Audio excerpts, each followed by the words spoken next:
সামরিক আইন জারি করেছেন। মানুষের বাক ব্যক্তি স্বাধীনতাকে তিনি স্তব্ধ করে দিলেন বন্দুকের নলের।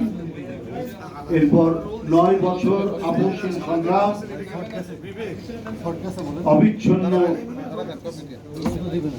সংগ্রামী স্রোতধারায় বিজয়ী করেছিলেন সংগ্রাম। ছাত্র জনতার সেই আন্দোলনের মূর্ত প্রতীক ছিলেন, মূল প্রেরণা ছিলেন বেগম। এরপর পরপর আক্রমণ হয়েছে, আক্রমণ করা হয়েছে গোটা দেশকে, জাতিকে, গণতন্ত্রকে আক্রান্ত হয়েছে। এদেশের বহু পথ এবং মতের রাজনীতি আক্রান্ত করা হয়েছে বেগম খালেদা জিয়াকে।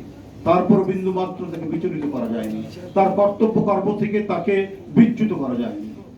হিমালয় পর্বতের মতো মাথা উঁচু করে তিনি দৃঢ় পায়ে এগিয়ে গেছেন, অটল থেকেছেন তার অঙ্গীকারে।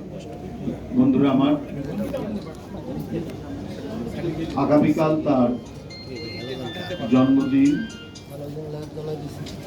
এই দিবসটি পালন করার জন্য আপনারা জানেন সব সময় দিবসটি পালন করা হয় দোয়া অনুষ্ঠানের মধ্যে দিয়ে। আমরা আগামীকাল ঢাকা সহ সারা দেশে দলীয় কার্যালয়গুলোতে দোয়া অনুষ্ঠিত হবে। ঢাকায় পল্টনে, নয়াপল্টনের কেন্দ্রীয় কার্যালয়ে সকাল 11টায় দোয়া অনুষ্ঠানটি অনুষ্ঠিত হবে এবং গুলশান কার্যালয়ে দোয়া অনুষ্ঠিত হবে। এইভাবে সারা দেশে সকল দলীয় কার্যালয়ে বাংলাদেশ জাতীয়তাবাদী দল দোয়া অনুষ্ঠান পরিচালনা করবে। বন্ধুরা, এই বিষয়টি আপনাদেরকে অবহিত করার জন্য আজকে এখানে আপনাদেরকে আমন্ত্রণ জানানো হয়েছিল দলের পক্ষ থেকে। আপনারা যথাসময়ে উপস্থিত হয়েছেন। আশা করি আগামীকালকের অনুষ্ঠানে আপনারা উপস্থিত থাকবেন। যেগুলো হয় আপনাদের সকলকে আমি ধন্যবাদ। আমি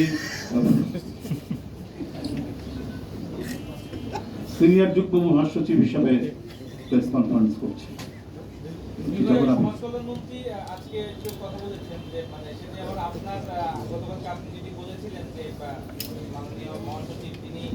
পদত্যাগ করেছেন এবং তার হচ্ছে মনোনয়ন দিয়েছেন, সেইটা বিপরীতে আজকে বলেছেন সমাজকর্মী যে তিনি পদত্যাগ করেননি, কোনো পক্ষ থেকে এখন পর্যন্ত তিনি পদত্যাগ করেন, তিনি শপথ নেওয়ার পরে তিনি আসলে পদত্যাগ করবেন। এই কথা বলছেন সমাজ কল্যাণ মন্ত্রী যেটা বলেছেন, আমার বলার মধ্যে কোনো কন্ট্রাডিকশন নেই, আমাকে বলার কোনো কারণ নেই। আমি যেটা বলেছি এটা হচ্ছে মানে দলের নির্দেশ ক্রমে আমি সেটা বলেছি।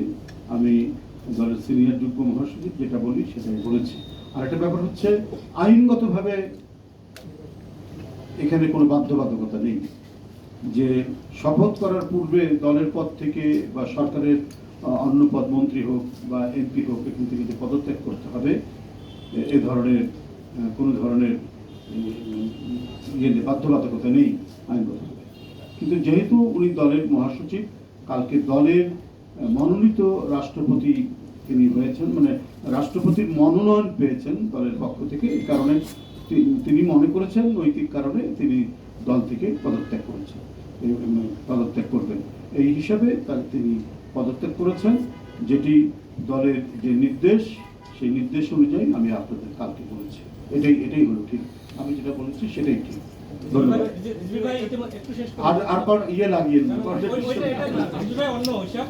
ইতিমধ্যেই গণতান্ত্রিক সরকার 6 মাস পার করেছে, 6 মাসের যে জায়গায় বিএনপি সরকার, সেখান থেকে দলীয়ভাবে সরকারের একটা মূল্যায়ন তো আছেই, ঠিকই আছে। দলীয়ভাবে এই আপনারা কি মূল্যায়ন করছেন যে 31 দফার বাস্তবায়ন, এই সরকারের যে ম্যানিফেস্টো ছিল সেই অনুযায়ী 6 মাস মানে 10 ভাগের কিন্তু 1 ভাগ চলে গেছে, কতটুকু বাস্তবায়ন হলো এই সরকারের?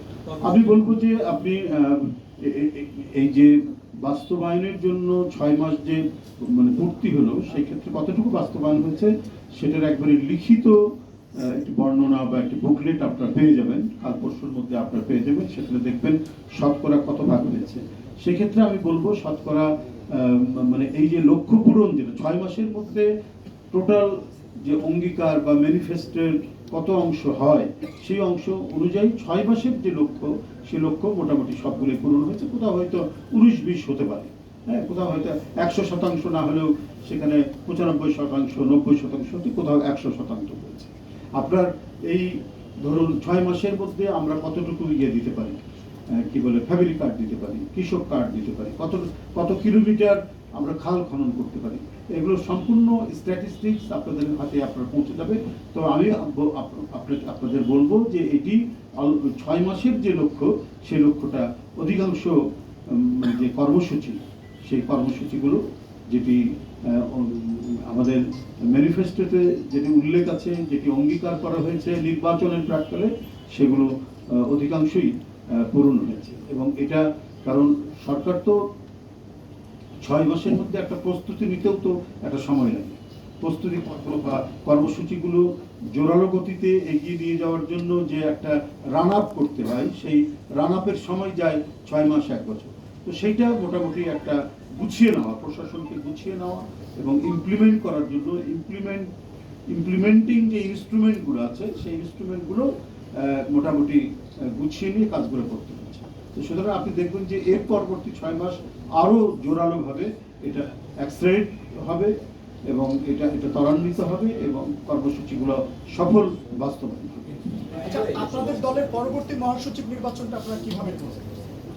এই বিষয়ে আপনারা